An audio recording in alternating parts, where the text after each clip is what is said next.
Let's get to this week's Executive Spotlight.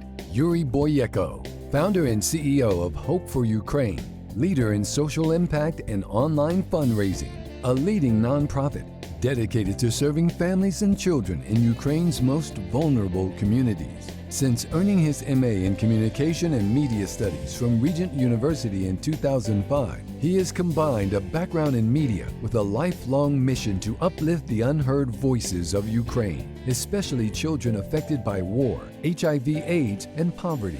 Welcome to Office Hours. I'm David Meltzer, and it's time for the Executive Spotlight, and I have a treat for you. Everything I do has to have a purpose or a cause attached to it, and this cause is one I'm extremely attached to because I am from the Ukraine. My family and descended. Part of the reason I won the Ellis Island Medal of Honor was because my grandparents came over from the Ukraine, and I have the CEO, the founder of Hope for Ukraine, and that's Yuriy Boyechko. Welcome to the Executive Spotlight here on Office Hours. Thanks for having me, Dave. Thank you. As a descendant of the Ukraine, from a Ukrainian family, there seems to be a culture, one that is not attached to, I'll be happy when, I'm worried about what other people think, but it's always been a purpose-driven community and society of for the sake of what. And today, you as the founder and CEO of Hope for Ukraine are instilling that for the sake of what. Do we need to liberate the Ukraine? Do we need to save the Ukraine? Do we need to support the Ukraine? And most importantly, hope is an illustration of not only faith, but of wisdom. Because without hope, we would allow the human capability of no evidence or evidence being contrary to where we want to be to win. And it's a bigger picture and a bigger battle today in the Ukraine than a lot of people here in the United States could and would imagine. What are some of the things that we can do to support for the sake of what? Having hope for the Ukraine. We need to support Ukraine for Ukraine to survive. And everything we do, and the reason why people might not understand why Ukraine is fighting for its liberty and freedom is because they never lived through times we used to live. I remember myself as a 4-year-old boy. I was with my grandmother at home, and KGB agents came in. They took my father away because he was practicing religion. He was a pastor. And they took him away. He was in prison for 2 years just for practicing religion. And that's what Ukrainians are fighting for right now. They don't want to go back to times of Soviet Union, where you're told what color car you have to drive, what type of bread you can buy, how often can you get milk.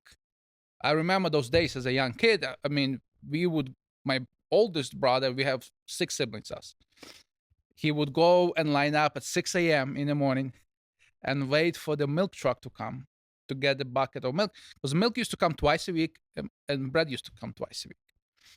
And right now, this fight for freedom that we see, and why Ukrainians are fighting with everything they have, is because they don't want to go back in time. They say once you taste freedom, you never want to go back and live in captivity. And Russia presents captivity. And Ukrainians don't want to go back there. That's why at this point, for them, it's not so much about even territory, but it's about freedom of speech, freedom of religion, freedom of choice. And that's why everyone who believes in those values in the West, they should support that fight. And that's why we as an organization, we are there to help those people, back them up during this difficult time. It's interesting because you mentioned freedom. And one of the things that we take for granted in the United States, and we project that onto people that have not experienced the freedom that we have for hundreds of years here in the United States, is the freedom to do what you want, when you want, with who you want, for as long as you want. Correct.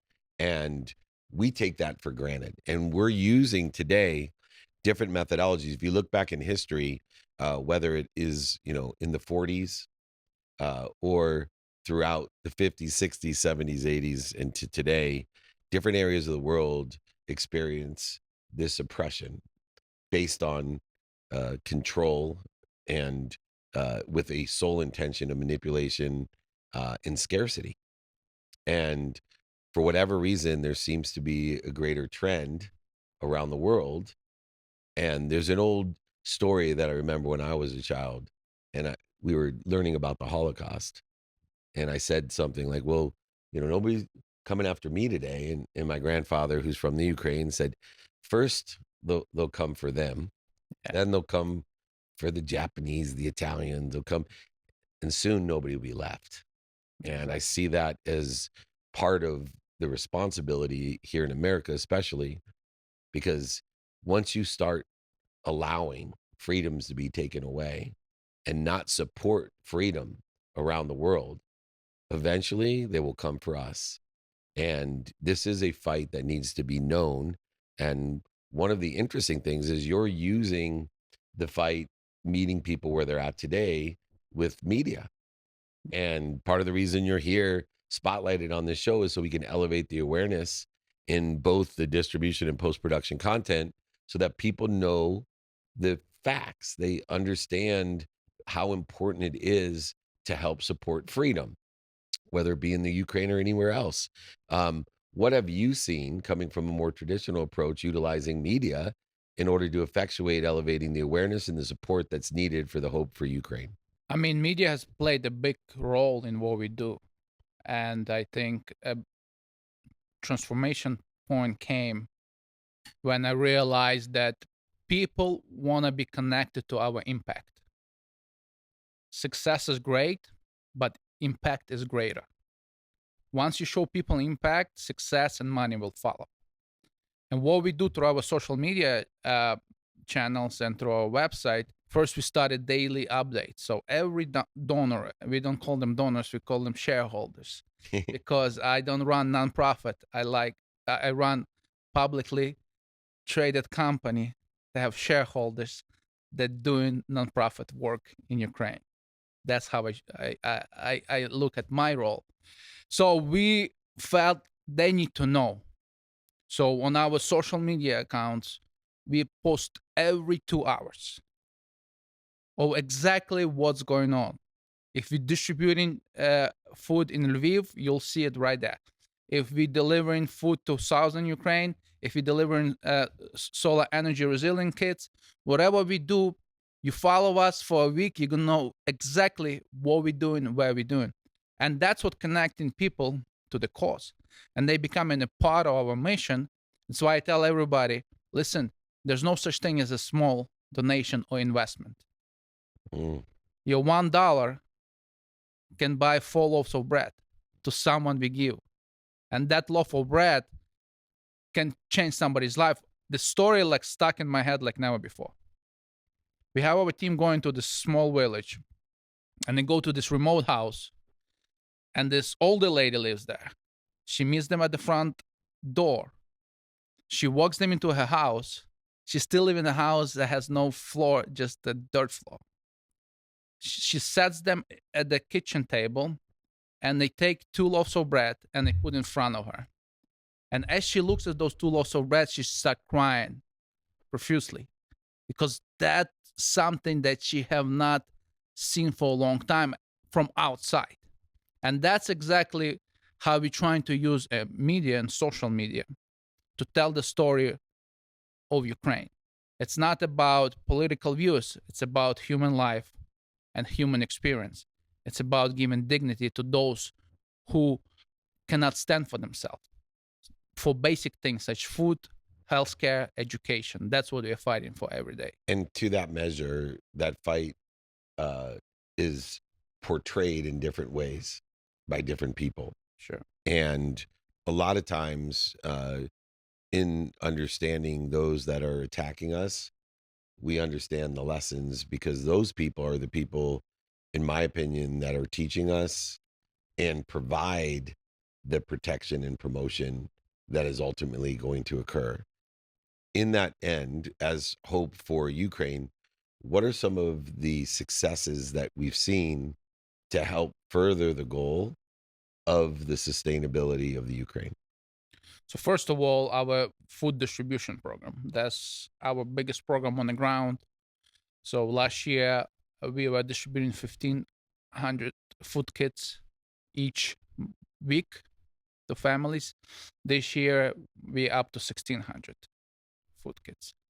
And second big program that we're doing that we started this year is solar energy resilient kits. So we have these areas in Ukraine where people did not have light for extended period of time.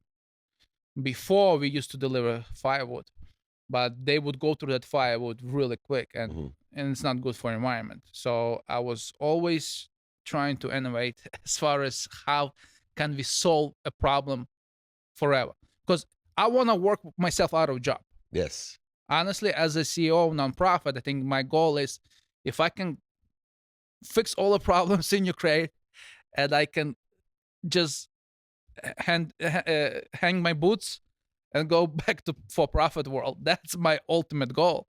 That's why I'm always innovating. How can we solve issues permanently in Ukraine?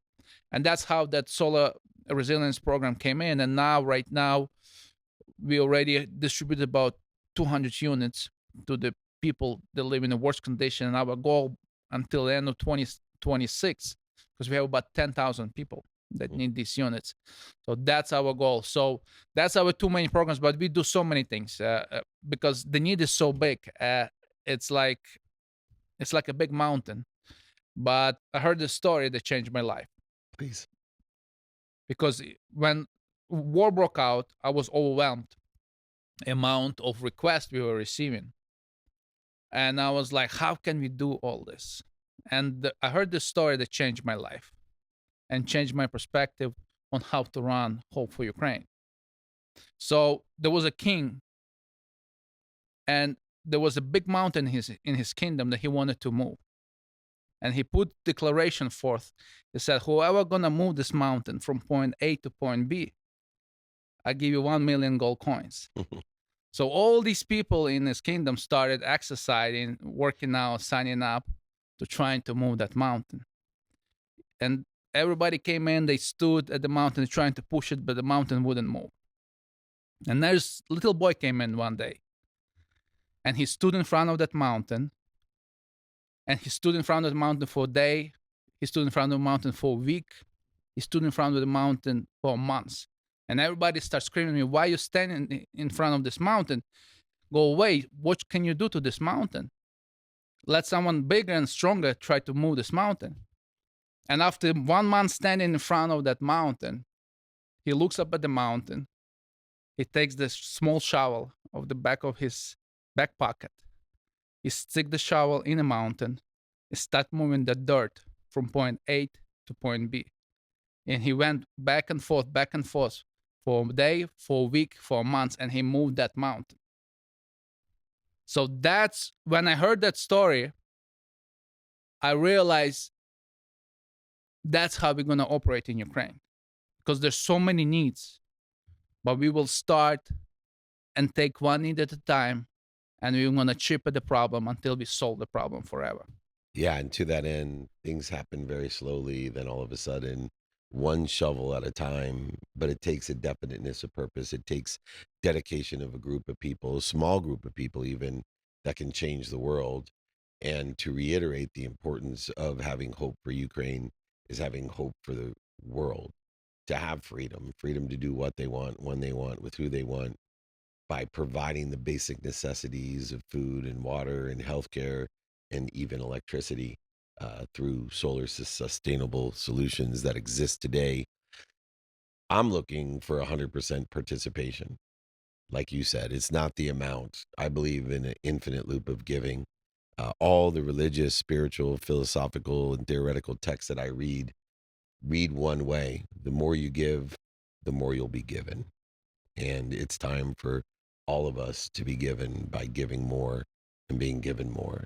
And so I make a humble request for those people that aren't aware of the hope for the Ukraine to please elevate your awareness and understanding of the importance of freedom around the world, and our accountability and responsibility here in the United States the icon of freedom, the steward of freedom, the protector of freedom, and utilizing our resources, our ambassadors, and our support from the United States to save the world by providing the necessities for freedom to do what you want, when you want, with who you want, for as long as you want. It takes great leaders like you, Yuriy Boyechko.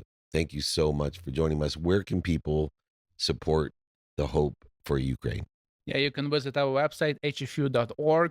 Also find us on Facebook, Instagram, Blue Sky, whatever the social media is out there. We're there at Hope for Ukraine, and you can learn more about our work. Hope for the Ukraine is hope for yourself. I'm blessed to be a part of the movement and the support necessary to provide freedom in my mission to empower over 1 billion people to be happy. We're blessed to be here at the greatest studios ever created with SiriusXM in the lobby of the Wynn.